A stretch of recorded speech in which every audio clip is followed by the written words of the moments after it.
This is a video presentation of Bible 2114, Unit number 10A, entitled Jacob.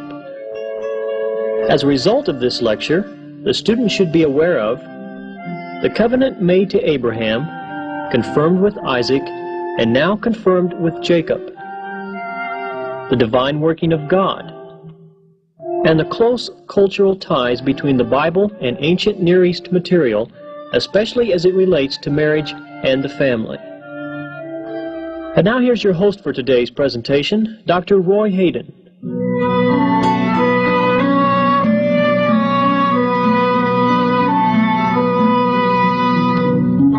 In the last lecture, Abraham was discussed.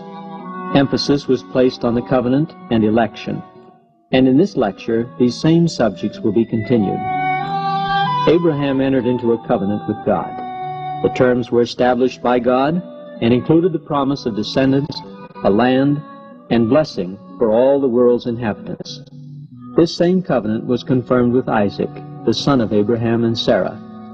He was the son of promise, born when Sarah was 90 and Abraham was 100 years old. He displaced Ishmael as the heir of Abraham, and this demonstrated the elective process which God used throughout this period. Abraham secured a wife for his son Isaac from his own people.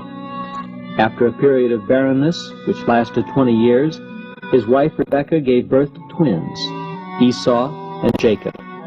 Isaac favored Esau because he liked to eat of the game which Esau caught in the field. Rebekah, on the other hand, favored Jacob because he was inclined to stay at home, and, perhaps for the more important reason, the oracles she consulted before their birth indicated that the younger would rule over the elder. Jacob was the younger. He was able to obtain the birthright from Esau by giving him some red stuff for it. The red stuff is, of course, some kind of food, generally thought to be a stew made from red beans. Later, he also stole the blessing. This blessing was very important. It needs to be looked at in detail. In the Hebrew mind, words are more than abstract symbols to express ideas. They are extensions of the personality. They almost have a life of their own which sets about to fulfill what was spoken. Thus the blessing, especially if it is made on the deathbed, is binding.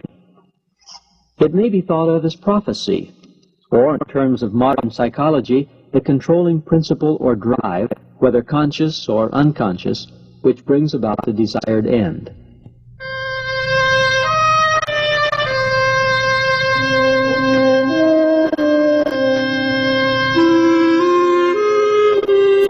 Isaac was old. He thought he was dying. Therefore he called his eldest son Esau to make arrangements for the blessing. Genesis 27:1 does not give the age of Isaac, but merely states, when Isaac was old and his eyes were dim so that he could not see. He asked Esau to prepare a meal for him from the game which he loved, and then promised to bless him before he died. Rebekah overheard this conversation and immediately made plans to steal the blessing for Jacob. She called Jacob and told him what to do. Jacob was reluctant. He realized that if the ruse did not pay off, he would be cursed instead of blessed. But Rebekah convinced Jacob of her ability to carry it out, and he became a conspirator with her to deceive his father.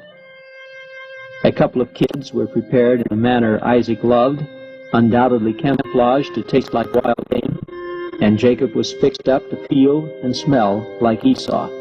Hairy skins were put on his hands and neck, and he was dressed in Esau's garments. The deception worked, and Jacob was blessed by his father. A short time later, Esau returned. When he prepared his game and went to his father to receive a blessing, Isaac realized he had been tricked, but it was too late. The blessing had been pronounced, and it could not be revoked. The blessing gave material prosperity. May God give you the dew of heaven and of the fatness of the earth and plenty of grain and wine, and also authority. Let people serve you, and nations bow down to you.